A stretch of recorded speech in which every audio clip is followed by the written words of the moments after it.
آداب دوستو، میں ہوں وقاص عزیز اور بڑے اہم مدعے پہ بات کرنے جا رہا ہوں۔ ہمارے دو دوست ہیں خالد ندیم شانی اور راول حسین،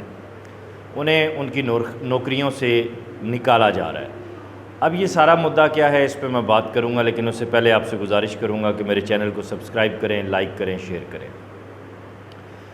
کوئی بھی ادبی ادارہ ہے، اس کی جو بنیاد یا اس کا جو ستون ہوتا ہے، وہاں پہ کام کرنے والے اذہان ہوتے ہیں، اور بالخصوص وہاں پہ کام کرنے والے جو ادبی اذہان ہیں۔ اب جیسے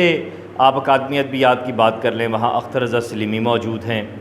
وہاں پہ ملک مہر علی موجود ہیں، وہاں پہ عاصم بٹ موجود ہیں۔ مطلب یہ وہ لوگ ہیں جن کی موجودگی سے اکادمی ادبیات میں کام بہت اچھا ہو رہا ہے۔ اسی طرح ہم مقتدرہ قومی زبان میں دیکھتے ہیں، وہاں راشد حمید صاحب موجود ہیں، تجمل شاہ صاحب موجود ہیں، جن کی وجہ سے وہاں پہ بہت اعلیٰ سطح پہ کام ہو رہا ہے۔ نیشنل بک فاؤنڈیشن میں جب تک ڈاکٹر نعام الحق جاوید صاحب موجود تھے، تب تک کام بہت اعلیٰ ہو رہا تھا، اب اس کا بیڑا غرق ہو گیا۔ اسی طرح جب مجلس ترقی ادب کے سربراہ جناب عباس تابش بنے تو یار لوگوں نے بڑی توقعات باندھی، ہمیں بھی بڑی توقعات تھیں کہ جس طرح وہ فرماتے تھے اپنی نجی محافل میں کہ مجلس کا بیڑا غرق ہو گیا، یہ اور جس طرح انہوں نے اپنے ایمز کا ارادہ جو انہوں نے چیزیں شیئر کیں کہ یہ کریں گے، دیکھیں کار خیر کا حصہ سب کو ہونا چاہیے۔ لیکن ہم نے کیا دیکھا کہ خالد ندیم شانی جو ایک ایسا دوست ہے کہ دھوپ میں ایسا سایہ بن کر آتا ہے کہ آپ کو احساس نہیں ہوتا، آپ مشکل میں ہوتے ہیں، آپ کے چہرے پہ ہنسی مسکراہٹ بکھیرنے والا شخص بن جاتا ہے، آپ کی آسانیوں میں اپنے آپ کو شامل کرتا ہے، دوسروں کی خوشیوں میں خوش رہتا ہے، کسی ادبی پروپیگنڈے کا حصہ نہیں بنتا، بہت اچھا شاعر ہے اور عالمی سطح پہ اس کے نام کی گونج ہے۔ جہاں جہاں اردو پڑھی لکھی سنی سمجھی جاتی ہے، وہاں خالد ندیم شانی کو سب جانتے ہیں۔ راول حسین بہت پڑھا لکھا نوجوان، شاعر بھی بہت اعلیٰ، جدید لب و لہجے کے غزل کہنے والا غزل کو۔ لیکن کیا ہوتا ہے کہ گزشتہ ہم 2 ہفتے سے ایک بازگشت سن رہے ہیں فرحت عباس شاہ صاحب کی وال پہ بھی، اور پھر اس کے بعد اب یہ بات تیزی پکڑ گئی ہے کہ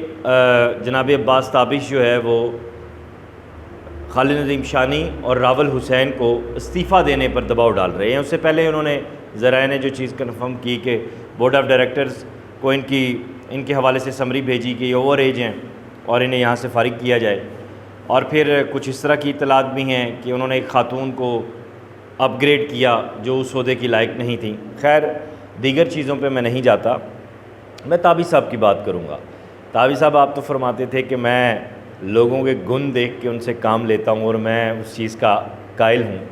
تو پھر آپ خالد ندیم شانی میں کیا کوئی گن نہیں ہے؟ راول حسین میں کیا کوئی گن نہیں ہے؟ آپ ان سے کوئی کام نہیں لے سکتے؟ ان کی پرسنالٹی میں کوئی ایسی چیز نہیں ہے جو مجلس کے کام آ سکے، یا آپ کی تخلیقی پرسنالٹی؟ تنخواہ تو حکومت نے دینی ہے، آپ نے تو نہیں دینی۔ پھر دیکھیں نا، ان کے چھوٹے چھوٹے بچے ہیں،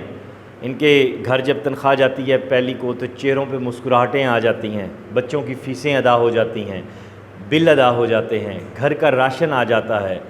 گھر میں جو بزرگوں کی دوائیوں کی ضرورت ہوتی ہے وہ آ جاتی ہیں۔ تو آپ انہیں ہٹائیں گے تو اللہ تو بچوں سے پیار کرتا ہے، اللہ تو بچوں کا رونا نہیں دیکھ سکتا، تو وہ بچے جب ان کا سکول خدا نخواستہ ہٹے گا وہ روئیں گے تو پھر اللہ کو کیسا لگے گا؟ پھر جب اس گھر میں فاقے ہوں گے تو پھر اللہ کو کیسا لگے گا؟ اب دیکھیں نا، میں آج یہ خبر پڑھ رہا تھا کہ ایک ماں نے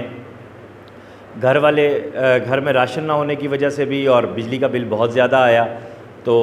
وابڈا والے میٹر اتار کر لے گئے، تو اس نے اپنے تینوں بچوں کو جو گندم کی گولیاں ہوتی ہیں وہ کھلائیں اور وہ مر گئے۔ اب خدا نہ خواستہ اگر کوئی صورتحال یہاں سے ایسی پیدا ہو گئی اور آپ کی وجہ سے خدا نہ خواستہ میرے منہ میں خاک، اگر ایسا کچھ ہو گیا تو پھر کیا کریں گے آپ تو عمل خیر کے آدمی ہیں، آپ تو کہتے ہیں کہ میں دعا والا آدمی ہوں، تو دعا والے لوگ تو اس طرح نہیں کرتے، وہ تو کسی سے اس کا رزق نہیں چھینتے، وہ تو رزق بانٹنے والوں میں سے ہوتے ہیں۔ اللہ کی صفت ہے نا رزق بانٹنا، ٹھیک ہے، تو وہ پھر اس کے بندے ہوتے ہیں۔ تو آپ تو ماشاءاللہ سے آپ کہتے ہیں نا کہ آپ کے سورسز بہت ہیں اور بہت اندر کی خبر ہوتی ہے آپ تک، تو ذرا کسی کے گھر کی بھی خبر لیں، کسی کے دامن کو اٹھا کے دیکھیے، اگر آپ نے اتنا ہی ان کو وہ نیکڈ کرنا ہے تو آپ کیوں یا آپ چاہتے ہیں کہ ایک بری شہرت آپ کے ساتھ رہے ہمیشہ اور ایک بیڈ کاپ کا امیج ایک آپ کا رہے اور آپ اس چیز کو لے کر آگے بڑھیں، تو آپ ایسا کریں میں عاجزانہ سی درخواست کر سکتا ہوں، آپ بڑے آدمی ہیں، میں کمزور نہیں آتا، مجھے آپ سے بہت ڈر لگتا ہے، ہاتھ جوڑ کے میں یہ ویلاگ کر رہا ہوں، اور میں نے ڈرتے ڈرتے آپ کا نام اپنی زبان پہ لایا ہے کہ میری زبان پہ چھالے نہ پڑ جائیں، مجھے معاف کر دیں۔ وہ یہ کہ آپ اپنا امیج یکسر بدل لیں۔ یہ جو لوگ سب کہہ رہے ہیں نا کہ آپ ان کو نکال رہے ہیں، سب کے منہ پہ جوتا ماریں، انہیں مت نکالیں، ان سے کام لیں، ان کی صلاحیتوں سے فائدہ اٹھائیں، ان سے کام لے کے بتائیں دنیا کو، ان کو بتائیں کہ آپ دنیا کو بتائیں کہ آپ نے راول حسین سے یہ کام لیا، آپ بتائیں کہ خالد ندیم شانی سے آپ نے یہ کام لیا، اور پھر وہ کریڈٹس بتائیں کہ وہ لوگ جنہیں آپ ناپسند کرتے تھے ذاتی سطح پہ، آپ نے اس کے باوجود ادارے کے لیے، ملک و قوم کی بہتری کے لیے، اردو ادب کے لیے ان سے کام لیا۔ آپ ویسے بھی ادب کی ترویج کے لیے ہی آئے ہیں نا یہاں پہ، آپ ماشاءاللہ سے جتنا آپ ادب کو جانتے ہیں کوئی بھی نہیں جانتا، کوئی مائی کا لال پیدا ہی نہیں ہوا۔ تو میری آپ سے ہاتھ باندھ کے گزارش ہے، خدا را ان غریبوں کے حال پہ رحم کریں، انہیں مت نکالیں پلیز۔ آپ انداتا ہیں، آپ مائی باپ ہیں، آپ ایسا نہ کریں، آپ ان سے کام لیں، آپ کی مہربانی، اللہ آپ سے خوش ہوگا، اور پھر وہ بھی خوش ہوں گے جن کو دیکھ کے آپ خوش ہوتے ہیں۔ اپنا خیال رکھیے گا، خدا حافظ۔